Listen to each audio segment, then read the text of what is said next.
네, 오늘 아침 꼭 알아야 될 뉴스 전달해 드리도록 하겠습니다. 특검은 오늘 오후 2시에 최순실 씨를 공개 소환하기로 했습니다. 소환 이유는 기존 진술을 확인하고 추사 조사를 하기 위해서라고 특검은 밝혔습니다. 오늘 오후 2시 최순실 씨 공개 소환 장면을 저희가 자세히 전해드리도록 하겠습니다. 자, 전문가 네 분 모시고 오늘 아침 뉴스 집중적으로 분석해 보도록 하겠습니다. 최병묵 편집장님, 김병민 교수님, 민영삼 원장님, 박지원 변호사님 나오셨습니다. 어서 오십시오. 안녕하세요. 자, 첫 번째 뉴스 보겠습니다. 위클리 핫 액킹 뉴스 1입니다. 말 끊고 지시하는 최, 그 뒤에 박. 저희가 리포트에서 전해드린 대로 30분 분량의 박근혜 대통령과 최순실 씨의 대화 음성 파일을 단독으로 입수를 해서 보도를 해드렸습니다. 여러 가지 내용이 자세히 담겨져 있는데요. 어떤 내용이 담겨져 있는지 그 내용을 조금 더 자세히 전해드리도록 하겠습니다. 한번 들어보시죠.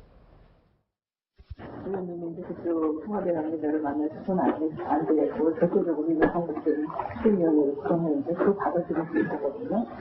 아무도 나쁠 거 없어요. 그냥 지금 그거 완전히 흐트러져갖고 이심적 성과에 말하는 그러면 많은 사람들이 하나 한다 그러면 그거라도 헷갈리고 얼굴을 만들어서 나라를 끌고 가야지 어떻게 그런 점이 있잖아요. 그럼 이렇게 해서 이런 분들이 모여서 수준위원장을 뽑는 게 낫지 않아요? 그렇게는 안 하려면. 네, 바로 이어서 하나 더 들어보겠습니다. 박 대통령의 말을 끊고 뭔가를 유도하는 최순실 씨의 육성입니다. 들어보시죠. 거기서 표가 많잖아요. 신문을 주니까. 김주 멋있다서 김주도 살려갖고 거기서 뒤에 저기 여론이 더 불거지기 전에 의원님이 확실하게 결정을 서로 보는 게 나을 것 같아요. 그죠? 크게들이 되면 나중에. 네, 지금 이 음성록 일부를 저희가 들려드렸는데 전반적으로 보면 이 대화를 상당히 최순실 씨가 주도해 나가는 모습을 역력하게 알 수가 있습니다. 박 대통령은 다소 소극적인 모습도 드러나고요. 그렇죠. 한 30분 중에 네. 박근혜 대통령은 뭐 한 2분 몇 초 정도 하고 이제 최순실 씨가 그 한 3배 정도를 하지 않습니까? 네. 6분 넘게 네. 하는 거로 돼 있더라고요. 그리고 이제 그 말하는 스타일이나 내용을 볼 때도 사실 그 최순실 씨가 굉장히 강력하게 무언가를 주문하거나 뭐 요구하는 상황이 많아요. 네. 이제 이렇게 지시하는 스타일로 이렇게 보일 수도 있을 텐데 저는 뭐 지시라기보다는 그 이렇게 봐요. 그러니까 최순실 씨와 박근혜 대통령의 이 화법이 서로 네. 다르고 말하는 스타일이 좀 다르다 그래서 최순실 씨는 성질이 좀 급하잖아요. 예. 급하다 보니까 말도 빠르고요. 빨리 하면서 박근혜 대통령인데 뭐 이렇게 하는 게 좋지 않아요? 그죠? 뭐 이런 식으로 자꾸 얘기를 하고 네. 거기에 대해서 이제 박 대통령은 아무래도 그 말을 좀 차근차근히 하는 편이거든요. 네. 그러다 보니까 중간에 끊겨서 이제 예를 들어서 박 대통령이 만약에 성격이 급하다면 아 왜 말 끊고 그래? 뭐 이렇게 얘기하면 안 할 텐데 네. 그건 아니고 말이 끊겨도 그냥 넘어가거든요. 그런 거 보면 지시하는 모양새로 보이지만 제가 보기엔 약간 말하는 스타일의 차이로 보인다. 저는 그렇게 느꼈습니다. 그렇군요. 최순실 씨의 전화 목소리가 공개된 적은 있지만 박근혜 대통령과 대화하는 파일이 공개된 것은 이번이 처음입니다. 최순실 씨와 박 대통령의 17년 전의 대화 다시 한번 들어보시죠. 의원님이 이제 그쪽 청와대 관계자를 만나서 안 되고 적극적으로 이런 방법들을 실명으로 구성했는데 그거 받아들일 수 있었거든요. 아무도 나쁠 거 없어요. 그냥 지금 그거 완전히 흐트러져갖고 이심적 성과에 말하는 그러면 많은 사람들이 하나 한다 그러면 그거라도 헷갈리고 얼굴을 만들어서 나라를 끌고 가야지 어떻게 그런 점이 있잖아요. 그럼 이렇게 해서 이런 분들이 모여서 수준위원장을 뽑는 게 낫지 않아요? 그렇게는 안 하려면. 거기서 표가 많잖아요. 신문을 주니까. 김주 멋있다서 김주도 살려갖고 거기서 뒤에 저기 여론이 더 불거지기 전에 의원님이 확실하게 결정을 서로 보는 게 나을 것 같아요. 그죠? 크게들이 되면 나중에. 네, 변호사님 사실 어법의 차이라고 하더라도 지금 당시 최순실 씨는 초이 유치원 원장이었거든요. 그렇죠. 공식 직함도 없던 사람이었는데 저렇게 뭐 여러 가지 조언을 할 수 있다는 거는 어떤 관계로 좀 봐야 될까요? 조언을 하는데 의원님이라 하기도 하고 그거만 붙이고 나머지는 좀 지시 쪽이기도 하고요. 네. 말을 끊기도 하는 모습도 있고 네. 저기는 안 나오고 있는데 A, B 남자들이 나옵니다. 예. 남자들이 이 최순실 씨한테만 보고하는 듯한 내용, 뉘앙스의 어떤 내용이 좀 많기 때문에 네. 실제로 두 사람 관계가 저게 17년, 99년이면 98년도 그 박근혜 한나라당 보궐선거 딱 직후거든요. 네. 예. 저때 벌써 아무 직함도 없는 사람이 저 정도로 어떤 관여를 하고 어떤 예산이라든지 부지 선정 본인이 다 주도하는 느낌이거든요. 네. 그렇다면 17년 전에 벌써 저런 일이 있었다면 지금의 사태를 어쩌면 저 녹음을 들어보면 필연적이지 않았을까. 네. 그 후에 박근혜 대통령은 뭐 한나라당 총재, 뭐 한나라당 대표까지 하면서 네. 더 최순실 역할이 더 커졌는 걸 봤을 때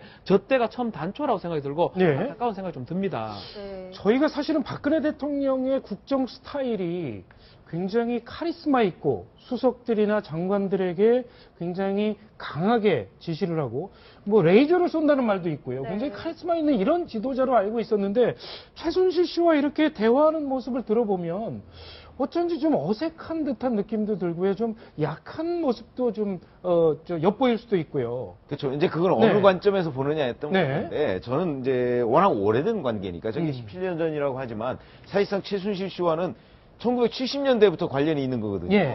그렇기 때문에 그냥 뭐라고 얘기해도 그 마치 언니가 무슨 동생을 보듯 저는 그런 관계라고 봐요. 네. 그러니까 이제 최순실 씨가 여기서 뭐 말을 끊고 들어오고 뭘 이렇게 강력하게 요구를 해도 그것이 그 전혀 이렇게 그 아주 밀접한 관계가 아니라면 뭐라고 얘기를 할 텐데 네. 그런 스타일이 아니잖아요. 네. 그리고 최순실 씨하고의 관계가 그런 관계가 아니기 때문에 박근혜 대통령으로서는 그냥 뭐 무슨 얘기를 해도 다 받아들일 수 있는 관계였다. 그래서 왜 저 담화에 보면 경계 잠당을 네. 그렇죠. 비슷하다고 볼수 있겠군요. 내지는 지금 특검이 의심하고 있듯이 네. 바로 그 사실상 이 지갑도 그러니까 돈도 최순실 씨 쪽에서 다 관리했던 거 아닌가? 그렇다는 거죠. 그러니까 그 지갑이 하나였다는 거죠. 예. 그런 식의 의심도 해볼 만합니다. 그렇군요. 최순실 씨하고는 저렇게 친밀했던 박근혜 대통령 다시 한번 아쉽게 느껴지는 장면이 있습니다. 대면 보고가 꼭 필요하냐고 수석들에게 따지고 묻던 모습 한번 보시죠. 대면 보고가 그렇게 중요하다고 생각하시면 지금까지 했던 대면 보고를 좀 더 이렇게 늘려나가는 방향으로 하겠습니다만은 그게 필요하다고 생각하세요? 그게 필요하다고 생각하세요? 네. 원장님 사실 저런 걸 보면서 제가 느꼈던 거는 정계에 입문한 지 1년도 안 된 상황에서 최순실 씨가 저런 조언을 했다면은 유경재단을 운영할 때도 예산을 주물럭했을 거다 이런 의심이 들거든요. 아, 그렇죠. 지금 그런 여러 가지 증언이나 정황이 그런 방금 앵커께서 말씀하신 걸 뒷받침하는 정황들이 많이 나오고 있습니다. 네. 특히 이제 조순재 씨 증언 같은 게 들어보면은요. 네. 유경재단이나 영남대학 재단을 운영하는 데 있어서 박근혜 대통령께서 이렇게 하는 걸 실질적으로 자기들이 다 써줬다는 겁니다. 최씨일가 사람들이. 네. 의붓아들인 조순재 씨. 그리고 실무적인 것은 이거 최순실 씨가 이렇게 하라는 대로 했다 그러면서 조순재 씨의 그런 증언도 나오고요. 예. 그리고 지금 현재 저 때만 해도 결국에는 은둔생활 18년의 은둔생활을 끝내고 이 바로 이제 그 국회의원 배지 달고 지금 밖으로 나온 그 시점 아니겠습니까? 네. 근데 그 18년 동안에 최씨 일가하고 박근혜 대통령 같이 살았던 네. 그런 스타일이 그대로 지금 배어나는 과정입니다. 그러니까 의사결정을 하는 것, 어떤 사안이든지 간에 재단 운영이든 어떤 정책이든지 간에 의사결정을 마지막 하는 단계에 있어서는 네. 결국에 최씨 일가, 최순실 씨, 최태민 씨, 조순재 씨 이런 분들이 결정적인 주도권을 행사하고 저돌적으로 행사하고 박근혜 대통령 거기에 좀 따라가는 듯한 그런 구조라고 할까요? 그런 스타일을 그대로 보여주는 지금 녹음 파일이 아닌가. 예. 저는 그렇게 해석이 됩니다. 네. 앞서서 저희가 리포터에서도 좀 보여드렸지만 두 사람의 비서와 함께 대화를 하는 도중에 대화를 오가는 거 보면 최순실 씨가 물어보는 데 대해서는 그 남자 비서 두 명이 굉장히 깍듯하게 대답을 하는데 네. 박근혜 대통령의 얘기는 별다른 반응을 보이지 않는 뭐 그런 모습도 보이더라고요. 이게 이제 1999년도에 있었던 거니까 네. 박근혜 대통령이 정계 입문했던 1998년 보궐선거 이후 얼마 지나지 않았던 때 아니겠습니까? 그러니까 말 그대로 1998년도 보궐선거에서 당선되는 과정에서도 최순실 씨의 역할이 굉장히 컸던 거를 부정할 수 없는 부분이죠. 그러니까 예. 말 그대로 박근혜 대통령 입장에서는 그 당시 국회의원으로 활동하면서 실제 현실에 대한 상황들에 대한 인식이 좀 떨어졌을 수도 있다라는 생각이 들거든요. 예. 말 그대로 상징적인 이미지와 인식은 갖고 있지만 강론으로 뭔가를 해나가는 과정에서 구체적인 지시사항을 내리고 있는 그런 메시지들을 들을 수가 없는 부분들을 우리가 포착할 수 있는데 예. 실제 최순실 씨 같은 경우는 이 유치원에 대한 경영이라든지 재단에 대한 관여 뭐 이런 측면에서의 아버지가 해왔던 최태민 씨의 역할들을 굉장히 아주 구체적으로 보고 자랐을 확률이 높거든요. 네. 특히나 이 예산에 관한 얘기까지도 굉장히 구체적으로 해나가는 모습들을 봤을 때 박근혜 대통령이 정치인으로서 최순실 씨에게 꽤 많은 부분을 의지했던 게 아닌가라는 생각이 들고 그런 과정들을 포착한 밑에 있는 참모들 같은 경우에는 당연히 박근혜 대통령을 정치인으로서 존중은 하지만 거기에 대한 실무적인 지시를 박근혜 대통령이 내리지 못하기 때문에 거기에 대한 부분에서는 최순실 씨에게 의존할 수밖에 없었던 네. 그런 구조로 흘러간 것 같아요. 지금 저 녹음될 당시에 최순실 씨가 아까 얘기한 대로 유치원을 운영하고 있던 사람이었는데, 근데 저렇게 뭐 예산 문제랄지 굉장히 뭐 폭넓게 대화를 주고받는 거 보면 그 전부터 뭐 상당히 여러 가지 깊숙이 박근혜 대통령하고 논의하던 사이가 아니었나 하는 생각도 들어요. 그렇죠. 그러니까 1976년에 처음 네. 만났잖아요. 네. 만난 이후에 사실은 최근까지 해서 그 둘의 공백은 1980년부터 85년 최순실 씨가 독일에 갔을 때 그걸 빼놓고서는 계속됐던 거예요. 네. 그렇다 보면 지금 저기에서 뭐 예산을 도대체 어떻게 짠 거야? 뭐 구미시에서는 예산이 어떻게 올라왔어? 뭐 이런 얘기를 계속 하잖아요. 예. 그 얘기는 이 박정희 대통령 기념관 그 건립의 초기 단계부터 개입을 했던 거죠. 그렇죠. 개입해서 초기 단계부터 전체적인 흐름이나 방향 같은 건 박근혜 대통령이 그냥 얘기를 하지만 네. 뭐 어디 여기 어떠냐 뭐 이제 기념관을 짓는 장소의 문제 아니겠어요? 그렇죠. 그런 얘기를 하면 그 부분에 관해서 예산은 어떻고 그 장소의 장단점은 어떻고 하는 문제는 그러니까 디테일 이른바 자세한 내용은 전부 최순실 씨가 처음부터 관여한 거예요. 그렇죠. 네. 관여했으니까 그 상세한 내용은 그 저 예산 그 문제에 관해서는 박근혜 대통령이 지시를 할 수도 없어요. 네. 잘 모르니까. 네. 그러니까 대강만 알고 있었던 것이고 자세한 거는 처음부터 끝까지 최순실 씨가 다 관여를 한 것이다. 이렇게 보면 됩니다. 근데 박근혜 대통령 가족의 증언에 의하면 박근혜 대통령은 은행에 가서 돈도 찾을 줄 모르시는 분이라는 거 아니에요? 네. 여기 세상 물정이 전혀 그렇게 차단되어 있고 은둔되어 있는 상황인데 그런 일상뿐만이 아니라 다른 일하는 데 있어서도 전부 그 최씨 일가들이 박근혜 대통령을 둘러싸고 네. 전부 주도했다 이렇게 볼 수밖에 없는 게요. 지금 시점이 99년 아닙니까? 예. 안민석 의원이 바로 엊그저께 증언했죠. 92년도에 최순실 씨가 벌써 상당히 많은 돈을 독일에서 왔다 갔다 하는 걸로 네. 알고 있다고 얘기하지 않습니까? 그걸 바로 7년 전부터 이미 최태민 씨는 95년도에 사망했지만은 94년도 사망했지만 그러니까 그때부터 최태민 씨 사망 직전 사망 이후부터 한 7, 8년간을 이미 박근혜 대통령을 감싸고 모든 것을 자기들이 결정해서 가던 그런 시기에 나온 네. 녹취록이기 때문에 예. 그런 분위기가 그대로 고스란히 있는 거죠. 네. 네, 앞선 그 녹음 파일에서 최 씨가 주도적인 모습을 보였던 것과는 좀 다르게 대통령은 분명 최순실을 어려움을 겪을 때 도와준 2년 정도로만 설명을 했었는데요. 다시 한번 들어보시죠. 최순실 씨는 과거 제가 어려움을 겪을 때 도와준 인연으로 일부 연설물이나 홍보물도 같은 맥락에서 표현 등에서 도움을 받은 적이 있습니다. 느낌도 들고요. 네, 지금 얘기 들어보셨는데 오늘 아침에 또 한 가지 깜짝 놀랄만한 뉴스가 한 가지 나왔습니다. 동아일보가 단독으로 전한 뉴스를 보면 박근혜 대통령이 국정원 고위 관계자 인사를 하면서 그 후보 명단을 정호성 비서관을 통해서 최순실 씨에게 제공을 했고 최순실 씨가 거기에서 의견을 개진을 해서 그대로 결정이 됐다. 뭐 이런 얘기는 나왔어요. 그렇죠. 아니, 그러니까 제공하는 정도가 아니고 네. 순위를 네. 1, 2, 3순위 뭐 이런 식으로 해서 제공을 했다는 거 아니겠습니까? 네. 그러니까 예를 들어서 자 2차장 후보 어떻게 되냐면 그 이제 모시는 사람이라면 윗사람을 네. 그러니까 만약에 최순실 씨가 정말 시녀 같았다 박근혜 대통령 말대로 그러면 대통령이 대개 1번, 2번 이렇게 해놓으면 1번을 얘기합니다. 그렇죠. 1번을 아이고 1번이 좋습니다 이렇게 얘기하는데 여기서 이제 최순실 씨는 2번을 찍은 거예요. 네. 서천호. 그래서 실제 서천호 이 경찰 출신 됐지 않습니까? 서천호 씨가 국정원 2차장이 됐어요. 예. 그러면은 이렇게 보면 사실상 추천권을 가졌던 것이 아니냐. 본인이 1, 2, 3, 4, 5를 다 추천한 건 아니지만 네. 1, 2, 3, 4, 5를 정해서 당신이 좀 알아서 해라 그랬는데 2번을 찍었더니 그대로 됐다. 예. 이 얘기는 사실상 추천권을 가지고 있었던 거예요.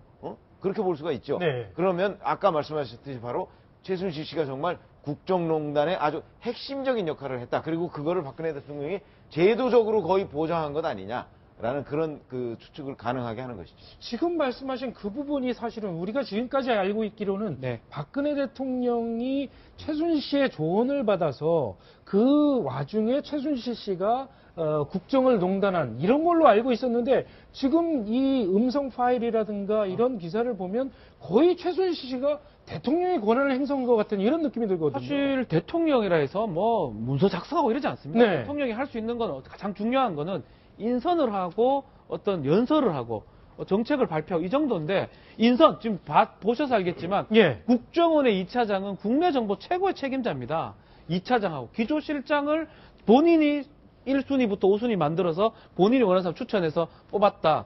본인이 뽑았다고 봐도 되거든요. 네. 그런 상황이면 우리가 생각하는 이상으로 인사에 개입하고 최순실이 대통령 역할을 하는 게 아니냐 이렇게 보일 수밖에 없는 그런 정황들이 보기 때문에 상당히 진짜 이런 부분은 너무나 안타까운 부분이고 조사가 좀 필요한 부분이 아닌가 이렇게 봅니다. 그렇죠. 근데 동아일보 기사가 더 의미가 있는 게 예. 특히 저는 기조실장 부분 눈여겨 함께 봐야 된다고 아. 봅니다. 기조실장은요, 안기부 내, 그 국정원 내 모든 인사권과 재정권과 모든 걸 가기 때문에 대통령의 최고 핵심이 들어가야 되는 거예요. 네. 근데 대통령이 최고 핵심으로 해서 1순위로 올려놓은 사람을 최순실 씨가 바꿨다? 이건 거의 최순실 씨가 사설 대통령 노릇을 했다. 네. 이렇게 해석이 충분히 가능한 대목입니다. 그렇죠. 국내에서도 계속 장악하기 위해서 대통령께서 1순위부터 했는데 최순실 씨가 2, 3순위 사람을 했다? 이건 완전히 최순실 씨가 사실상 인사권을 행사한 걸로 봐야 됩니다. 네. 그리고 네. 이 흥미로운 대목이 또 있어요. 기조실장 후보인데 지금 기조실장의 이제 중요성을 말씀을 하셨고 기조실장 후보로 대통령이 제시한 게 3명이에요. 3명인데 이제 장훈 뭐 이건 교수죠. 예. 장훈 교수. 그다음에 2번이 이성권인데 이분은 이제 전직 의원인 것 같고. 네. 그다음에 유영 변호인이 또 있어요. 여기. 예, 여기 또 등장하네요. 아, 그런데 1, 2, 3번 중에 아무도 안 돼요. 네. 아무도 안 되고 현재 기술실장인 이현수 씨가 당시에 강원도지부장이었는데 네. 이분이 돼요. 상당히 의외의 인사였었죠. 아니 그러니까 무슨 얘기냐면 네. 이거는 박근혜 대통령이 1, 2, 3번을 제시해도 그걸 다 비토할 수 있었다는 얘기가 되잖아요. 그렇죠. 최순실 씨가. 네. 그럼 이 권한은 추천권의 정도를 넘어서서 예. 거의 결정권을 쥐고 있었던 것이 아닌가. 왜 그러냐면 이 선다형인데 선다형에 없는 사람을 자기가 했잖아요. 네. 그렇게 되면 이거는 추천권의 범위를 훨씬 뛰어넘는 일이다. 이렇게 볼 수 있습니다. 과연 최순실 씨의 국정농단은 어느 정도 범위까지 이루어졌는지 참 까면 깔수록 호기심을 자극하는 뉴스가 아닐 수 없습니다.